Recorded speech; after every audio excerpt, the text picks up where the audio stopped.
The United Democratic Alliance has defended its majority in the National Assembly, saying compliance with the High Court ruling in the House majority is anchored on official information provided by the Registrar of Political Parties. UDA Secretary General Hassan Omar emphasized that the High Court, in its judgment on the leadership of the House, did not declare Azimio as a majority party in the National Assembly. The UDA maintained that the UDA-led Kenya Kwanza coalition remains a majority party in the National Assembly. He made the remarks following Speaker Moses Wetangula's decision reinstating Kenya Kwanza as a majority party.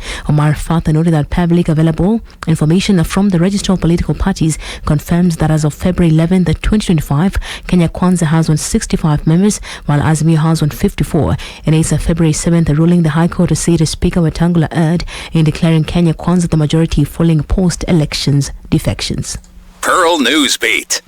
Foreign Affairs Principal Secretary Korir has downplayed a letter from the Southern African Development Community SADC urging its 16 member states to support Madagascar's candidate Richard Randriamandrato in the upcoming elections for the African Union Commission chairmanship. Speaking on the sidelines of the 38th Ordinary Africa Union Assembly in Addis Ababa, Ethiopia, Singoe clarified that the letter was simply a request from the SADC Secretary General and not a guarantee that all member states will comply. He noted that it was part of a final effort to sway votes in Madagascar's favor, competing against Kenya's Raila Odinga and Mohamed Ali Yusuf of Djibouti.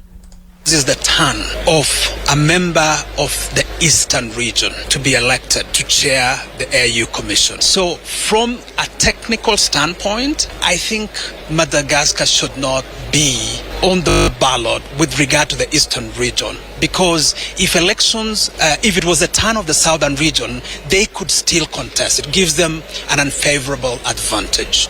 But beyond that, if you look technically at the letter, it's written by the Secretary General of SADC, who is a bureaucrat. The letter is dated the 12th of February, merely 5 days to the election. This as a group of Kenyans gathered outside the African Union headquarters in Addis Ababa, singing songs of praise for Raila Odinga ahead of the African Union Commission chairmanship election. The team, which included a section of Nairobi MCAs, voiced their support for Raila, Kenya's candidate for the AUC chairmanship. Afrika mzima utaongoza vyema. Addis Ababa. Mimi ni mtu wa UDA, nasema baba atawale Afrika. ODM Kibra, tunaomba baba ashinde uchaguzi huu. Ushindi kwa Raila Odinga, ushindi kwa Afrika.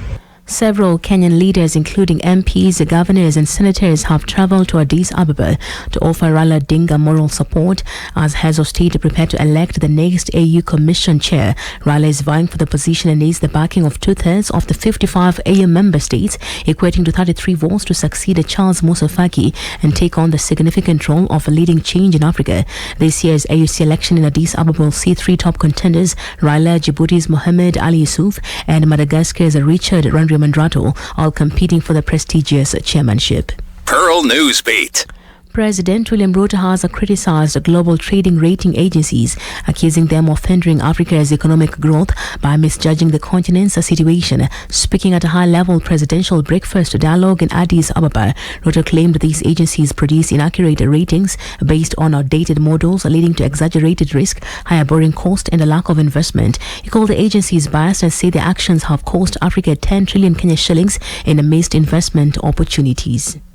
The time has come to rewrite our history and reclaim our narrative and charge the African Renaissance forward. Esteemed colleagues, our urgent calling is to fulfill our duty to Africa's people and ensure that our continent takes its rightful place in shaping global progress in its full capacity and potential, both as a people and as countries. That is why we are gathered here today. Africa's economic potential is hamstrung by a financial system. The judiciary has defended the decision by Milimani Anti-Corruption Court Chief Magistrate Thomas Nzioki to fine a former Kiambu Governor Ferdinand Waititu 53.7 million Kenya shillings or a 12-year jail term. The judiciary explained that in the 5588 million graft case, Waititu and his wife received 25.6 million Kenya shillings from contractor Testimony Enterprises Limited through their entities. The 53.7 million Kenya shillings fine therefore is double the amount he personally received. Additionally, the judiciary pointed out that Charles Shege Mbuthie, the director of Testimony Enterprises, was fined to 96.5 million Kenya shillings after receiving on 47.3 million Kenya shillings from the Kiambu County government and faced 11 years in prison if the fine was not paid. Waititu's wife, Susan Wangari, was fined 500,000 Kenya shillings or 1 year in prison. The decision has sparked criticism, with some Kenyans comparing the fine to that of Sirisia MP John Waluke, who faced 1 billion Kenya shillings fine or 67 years in prison after being found guilty in a 313 million Kenya shillings maize scandal. Pearl Newsbeat. And across borders, a detained Ugandan opposition leader Kizza Besigye appeared at Buganda Road Chief Magistrate Court in a frail condition, showing signs of poor health.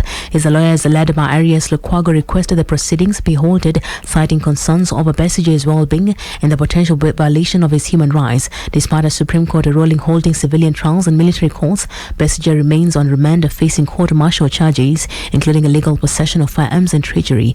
Besigye was also expected to appear for a hearing in a 2022 case regarding an unlawful demonstration, but not attended due to health reasons. He began a hunger strike, though Uganda's prison spokesperson denied the claim.